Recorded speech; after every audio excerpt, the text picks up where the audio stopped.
Ever showed someone a thing and have them not care, only to later have them come back loving this thing and having no recollection of you introducing them to it? What was your thing? My husband refused to even try salsa for years. I kept encouraging him to try my favorite salsa, which was a fresh salsa from a regional grocery store chain. He wouldn't even entertain it. A few years later, one of his buddies takes him out to a taco place for lunch, where he finally tries some damn salsa. He then discovers that he loves salsa. I'm kinda annoyed because he tried it when his friend suggested it one time, but dug in his heels and refused to try it for years when I suggested it. One day this man comes home with groceries and is raving about this salsa that I just have to try because it's so good. He fucking pulls out my favorite salsa and acts like he is Christopher fucking Columbus discovering the new world. I was so annoyed and told him that I have had it before, it is my favorite, and I have been trying to get him to take a taste for literal years. Oh, well, it's really good. Years ago, a friend was telling me about a band he liked. I don't remember which.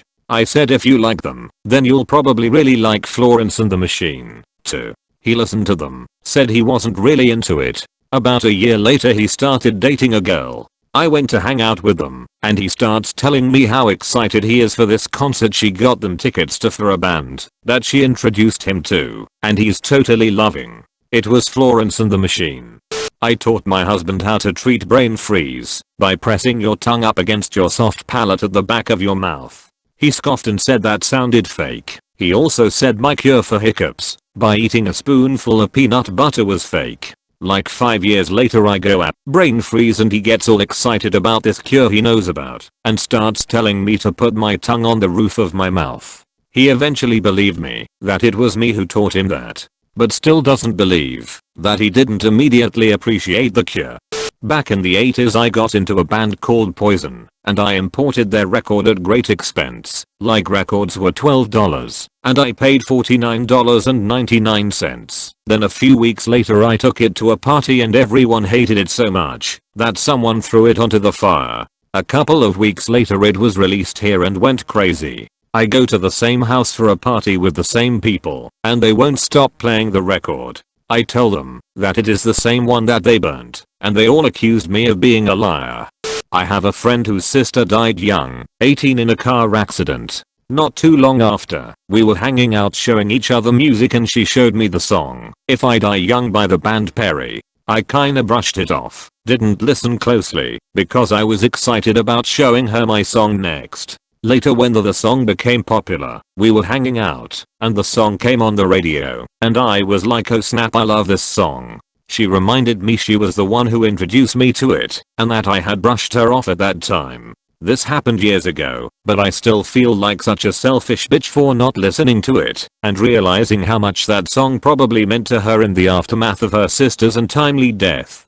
My sister. She is older than me. She is just above 40, and I'm just below 40. All the time I will recommend a TV show to watch, because we both love brainless sitcoms. All the time she will post on her FB asking for TV show recommendations. Typically months or years later she will recommend I watch a show that I suggest forever ago claiming she found it. The biggest one for me was the show Happy Endings. I suggested it to her when it was on Live TV. Then I suggested it again when TV pirating was easier than it is now. Then I suggested it to her when it ended up on Netflix. Then 2 years after that she texts me at work to tell me about the most amazing show she found, Happy Endings.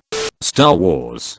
Da fuck, right? But this was the early mid-90s, and being a nerd wasn't nearly as socially acceptable as it is today, and Star Wars was nerdy because spaceships were involved instead of pirate ships or some shit. Whatever. Anyhow, my friend and I were hanging out, had to find something to do. We were at the grocery store for snacks, and were checking out the video rental section. Remember that? I suggested Star Wars, and he told me no, because that's nerd shit and stupid and gay, and whatever else 11-year-olds of the day said when they didn't like something. Of course a year later the Star Wars remaster comes out, with all them new scenes, improved special effects, yada yada yada. Guess who's a balls deep, hardcore Star Wars fan now? Pokemon introduced it to my friend. He went on and on how it was shit and boring. Then a week later he reappears with his own Gamma Boy and opposite version to mine, trying to tell me how amazing this game is and I should try it. Would even tell our mutual friends he got me into it, even though they'd all been playing Pokemon as long as I had, and he was the last to get it. But like all things with that fool, he quit shortly after realizing he couldn't beat me. Then in high school I went to drop 3 months of schoolwork to him cause he was lazy and barely ever went. His mum told me to just put it in his room in the cabinet above his desk. So I open the cupboard and I see a massive collection of Pokemon stuff. All there is end games and a bunch of score sheets with mine his names on them with a bunch of Wintix under his name.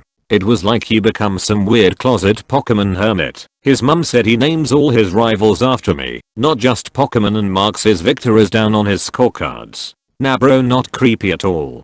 Ah man. So my brother is a brilliant pianist, but he mainly plays classical and jazz. Doesn't know / care for much music beyond like 1950. Growing up, I'd sometimes jam and sing on the piano, playing through our dad's old music books. I would often try and show him things, but he rejected them quite quickly. He's better with this now though. Anyway, I went through a phase of playing a lot of Billy Joel, and it must have slowly seeped into my brother's consciousness. Cut to about a year later, me and my sister are talking about modern music we like, and our brother calmly chimes in, "I really like Billy Joel." Cue stunned faces. Billy Joel? Yes, I think he is an excellent pianist, and one of the greatest songwriters of our day. It was annoying, but it also warmed my heart so much. I like to think that I left the sheet music on the piano, and he waited until no one was around, and cautiously emerged like a deer from the woods, and started playing it. So yeah, next time you meet a classical pianist, ask if they can rock out just the way you are, and see what happens. P. This was me introducing my mother and brother to Avatar: The Last Airbender. I had seen only bits and pieces of the first 2 seasons, but when season 3 started I was able to watch regularly. My mother didn't know anything about it. My brother thought it was a ripoff of Naruto. The first time the Puppet Master the bloodbending episode aired, mom and bro heckled it. They thought the whole thing was melodramatic and stupid. A standout moment was mom scoffing at Katara's ghost story at the beginning. It annoyed me, but I refused to quit the show. During the mid-season break I made sure to watch the marathons of seasons 1 and 2. My family ended up joining in, and they got hooked. When the reruns got to the Puppet Master, mom and bro acted like they'd never seen it before. Mom called the ghost story creepy, and she and bro were enraptured by the rest of the episode. I get a more extreme version of this all the time from my father. I buy or do something new, an induction cooktop, an electric car, an LED bulb, find a new route home, swap cable for Netflix, switch supermarkets, make my own bread, buy a juicer. Could be anything. My parents visit, my mom asks about it, and my dad start telling me how I should have bought what he uses, because he researched it, and it's the best. Whatever your requirements are, cheapest, most reliable, best looking, softest, doesn't matter. Whatever it is you're looking for, if you didn't pick the same one he did last time around, then you got it wrong. I guarantee, within 6 months of that conversation, he will tell me about his new X, Y, or Z. He will have bought exactly what I did. He will genuinely seem to have no idea that I recommended it to him not long before. I'll point that out, and he'll say, "Huh, no, I think I was already looking at them." Then sometime within the next couple of months, somebody else will ask me about mine when he's around, and he'll interject with, "Yeah, I got one of those a while ago. They're great. Nearly everybody I've told about it has bought one, and they love them." That's how Sinewave 48 found out about them. They couldn't help themselves once they saw mine. Honestly, I don't know why anybody still uses. Anyway, rant over. I remember when Les Miserables came out as a movie back in like 2012, and me and my best friend were in middle school at the time. I really wanted to see it because I liked other musicals like Phantom of THR Opera and heard it was a good musical. I hadn't watched Les Mis as a play yet at the time. I tried to convince my best friend to watch it with me in theaters when it came out, but she didn't want to and said she wasn't interested in it and it looked boring. Fast forward a few months, when it comes out on DVD and my best friend recommends that I buy it and watch it. since it's so good, and she genuinely thought she was recommending it to me. I was confused and told her I tried to get her into it months ago at the time. Honestly, to this day she thinks she not only got me into liking Les Mis the movie, but the actual original play itself, when I was the one who suggested she should watch it in the first place.